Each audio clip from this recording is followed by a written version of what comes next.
हे पहा मी आता हे स्वच्छ 2-3 पाण्याने चिकन घेतलेले, 3-4 पाण्याने धुवून त्याच्यामध्ये मी आता हे छोटे 2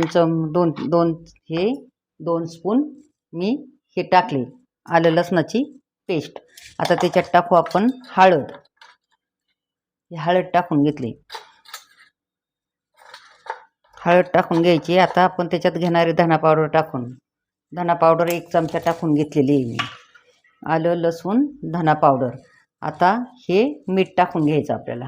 हे मीठ टाकून घेतलं. आता हे असं मिक्स करून हे पहा. आता जिरा पावडर राहिलेली ती पण टाकून घेतली. हे पहा आता तेल मी तापत ठेवले.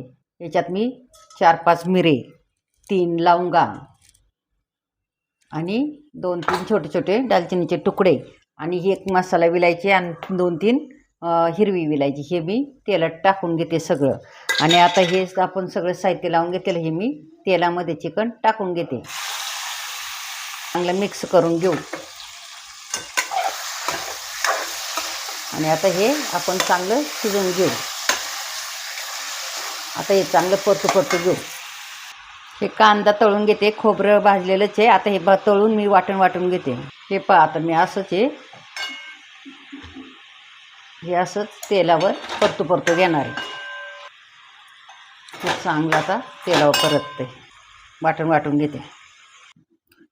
चिकन मसाला, कांदा लसूण मसाला, घरचा मसाला, कलरचं, मिरचीचं, काश्मीरी मिरची आणि हे सगळं आता याच्यात आपण याला पाणी सुटून नाही दिलं. तेलावर आतापर्यंत चिकन परतलं. आता आपण याच्यात 1 मिनिट परतू आणि वाटलेलं वाटण त्याच्यात टाकून घेऊ. आता हे वाटलेलं टाकून घेऊ. चांगलं परतू घेऊ चिकनमध्ये. त्याच्यात थोडीशी कोथिंबीर टाकून घेऊ.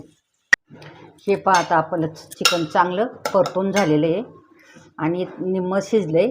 आता हे बाकीचं पाण्यामध्ये शिजवून घेऊ आपण. हे पहा आता मी गरम पाणी घालून घेतलं याच्यामध्ये. आता पाणी घालून घेतले. आता चांगलं शिजून घेऊ. बाजूला चिकन ठेवलं शिजायला.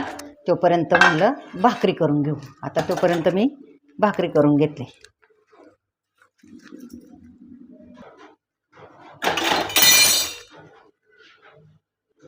भाजी आता तयार आहे. आपण ताट करू. हे पहा आता आपण ताट करू. कशी छान तरी आली भाजीला बघा. अशी चवदार छान अशी भाजी, तवंग अशी तरीचा.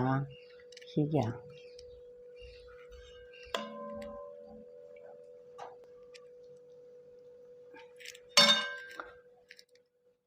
आणि या जेवायला सर्वांनी. कांदा, लिंबू